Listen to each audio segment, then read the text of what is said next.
BY Vijayendra safe safe safe. ರಾಜ್ಯ ಬಿಜೆಪಿಗೆ Vijayendra the boss. ವಿಜಯೇಂದ್ರಗೆ ಹೈಕಮಾಂಡೇ ಹೊಡಿತು ಸೆಲ್ಯೂಟ್. ಬಿಜೆಪಿ ಬಣ ಬಡಿದಾಟದಲ್ಲಿ ವಿಜಯೇಂದ್ರ ಗೆದ್ದಿದ್ದಾರೆ. ರೆಬೆಲ್ಸ್ ಟೀಮ್ ತಂತ್ರಕ್ಕೆ ಬಗ್ಗು ಬಡಿದ ಹೈಕಮಾಂಡ್. ರಾಜ್ಯಾಧ್ಯಕ್ಷರಾಗಿ ವಿಜಯೇಂದ್ರ ಮುಂದುವರಿಕೆಗೆ ತಥಾಸ್ತು ಅಂತ ಹೇಳಿದೆ ಬಿಜೆಪಿ ಹೈಕಮಾಂಡ್. ರೆಬೆಲ್ ಟೀಮ್ ಎದುರು ವಿಜಯೇಂದ್ರ ದಿಗ್ವಿಜಯವನ್ನ ಸಾಧಿಸಿದ್ದಾರೆ. ಸವಾಲಿನ ಸ್ಥಾನಕ್ಕೆ ವಿಜಯೇಂದ್ರನೇ ದಿ ಬೆಸ್ಟ್. ರೆಬೆಲ್ಸ್ಗಳ ಬೆದರಿಕೆಗೆ ಹೈಕಮಾಂಡ್ ಬಗ್ಗಿಲ್ಲ. ಯತ್ನಾಳ್ ವಿರೋಧಕ್ಕೂ ಹೈಕಮಾಂಡ್ ಡೋಂಟ್ ಕೇರ್ ಅಂತ ಹೇಳಿದೆ. ಗಮನಿಸ್ತಾ ಇದ್ದೀವಿ ಶತಾಯ ಗತಾಯ.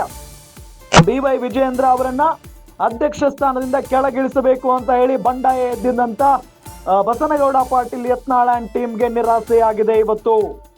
ಯಾಕೆ ಅಂತ ಹೇಳಿದ್ರೆ ರಾಜ್ಯ ಬಿಜೆಪಿಗೆ ವಿಜಯೇಂದ್ರ ಅವರೇ ದಿ ಬಾಸ್ ಅಂತ ಹೇಳಿ ಹೈಕಮಾಂಡ್ ಹೇಳಿಬಿಟ್ಟಿದೆ. ವಿಜಯೇಂದ್ರಗೆ ಹೈಕಮಾಂಡ್ ಸೆಲ್ಯೂಟ್ ಹೊಡೆದಿದೆ. ಬಿಜೆಪಿ ಬಣ ಬಡಿದಾಟದಲ್ಲಿ ಗೆದ್ದಿದ್ದು ಯಾರಪ್ಪ ಅಂದ್ರೆ ಅದು BS ಯಡಿಯೂರಪ್ಪನವರ ಪುತ್ರ BY ವಿಜಯೇಂದ್ರ. ರೆಬೆಲ್ಸ್ ಟೀಮ್ ಎಂತೆಂತ ತಂತ್ರಗಳನ್ನ ಮಾಡ್ತು. ಜೊತೆಗೆ BY ವಿಜಯೇಂದ್ರ ಅವರ ವಿರುದ್ಧ ಸಿಕ್ಕಾಪಟ್ಟೆ ಬೇಕಾಬಿಟ್ಟಿ ಆರೋಪಗಳನ್ನ ಮಾಡೋದಕ್ಕೆ ಶುರು ಮಾಡಿದ್ರು. ಬಹಿರಂಗವಾಗಿ ಹೇಳಿಕೆಗಳನ್ನ ಕೊಡೋದಕ್ಕೆ ಶುರು ಮಾಡಿದ್ರು. ಆದ್ರೆ ಪಕ್ಷವನ್ನ ಒಗ್ಗಟ್ಟಾಗಿ ತೆಗೆದುಕೊಂಡು ಹೋಗ್ತಾ ಇಲ್ಲ BY ವಿಜಯೇಂದ್ರ ಅನ್ನೋ ಆರೋಪಗಳನ್ನ ಕೂಡ ಬಹಳ ಪ್ರಮುಖವಾಗಿ ಮಾಡಿದ್ರು ಯತ್ನಾಳ್ ಅವರ ಬಣ. ಫೈನಲಿ ಈಗ ಏನಾಯ್ತು, ಹೈಕಮಾಂಡ್ ಮಟ್ಟದಲ್ಲಿ ಚರ್ಚೆಯಾಗಿ ಇಲ್ಲ ನಾವು ಅಥವಾ ನಮಗೆ BY ವಿಜಯೇಂದ್ರ ಅವರೇ ಅಧ್ಯಕ್ಷರಾಗಿದ್ರೆ ಒಳ್ಳೆಯದು, ಪಕ್ಷಕ್ಕೆ ಒಳ್ಳೆಯದು, ಪಕ್ಷದಲ್ಲಿ ಸಂಘಟನಾ ಕಾರ್ಯ ಜೋರಾಗಿ ನಡೀತಾ ಇದೆ, ಹಾಗಾಗಿ BY ವಿಜಯೇಂದ್ರ ಅವರೇ ಅಧ್ಯಕ್ಷರಾಗಿರ್ಲಿ ಅನ್ನೋ ನಿಟ್ಟಿನಲ್ಲಿ ಹೈಕಮಾಂಡ್ ನಾಯಕರು ಹೇಳಿದ್ದಾರೆ. ಈಗ ರೆಬೆಲ್ಸ್ಗಳ ಬೆದರಿಕೆಗೆ ಹೈಕಮಾಂಡ್ ಬಗ್ಗಿಲ್ಲ ಮತ್ತು ಜಗ್ಗಿಲ್ಲ ಅನ್ನೋದು ಬಹಳ ಸ್ಪಷ್ಟವಾಗಿ ಗೊತ್ತಾಯ್ತು. ಯತ್ನಾಳ್ ವಿರೋಧಕ್ಕೂ ಹೈಕಮಾಂಡ್ ಡೋಂಟ್ ಕೇರ್ ಅಂತ ಹೇಳಿದ್ದಾಯ್ತು. ಆದ್ರೆ ರೆಬೆಲ್ ಟೀಮ್ ಎದುರು ವಿಜಯೇಂದ್ರ ದಿಗ್ವಿಜಯವನ್ನ ಸಾಧಿಸಿದ್ದು ಕೂಡ ಆಯ್ತು. ಆದ್ರೆ ರೆಬೆಲ್ ಟೀಮ್ ಸೈಲೆಂಟ್ ಆಗುತ್ತಾ ಇನ್ನು ಮುಂದೆ ಕಾದ್ ನೋಡೋಣ. BY Vijayendra safe safe safe.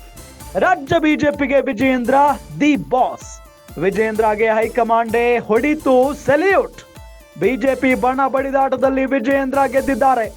Rebels team ತಂತ್ರಕ್ಕೆ ಬಗ್ಗು ಬಡಿದ ಹೈಕಮಾಂಡ್. ರಾಜ್ಯಾಧ್ಯಕ್ಷರಾಗಿ ವಿಜಯೇಂದ್ರ ಮುಂದುವರಿಕೆಗೆ ತಥಾಸ್ತು ಅಂತ ಹೇಳಿದೆ ಬಿಜೆಪಿ ಹೈಕಮಾಂಡ್. ರೆಬೆಲ್ ಟೀಮ್ ಎದುರು ವಿಜಯೇಂದ್ರ ದಿಗ್ವಿಜಯವನ್ನ ಸಾಧಿಸಿದ್ದಾರೆ. ಸವಾಲಿನ ಸ್ಥಾನಕ್ಕೆ ವಿಜಯೇಂದ್ರನೇ ದಿ ಬೆಸ್ಟ್. ರೆಬೆಲ್ಸ್ಗಳ ಬೆದರಿಕೆಗೆ ಹೈಕಮಾಂಡ್ ಬಗ್ಗಿಲ್ಲ. ಯತ್ನಾಳ್ ವಿರೋಧಕ್ಕೂ ಹೈಕಮಾಂಡ್ ಡೋಂಟ್ ಕೇರ್ ಅಂತ ಹೇಳಿದೆ.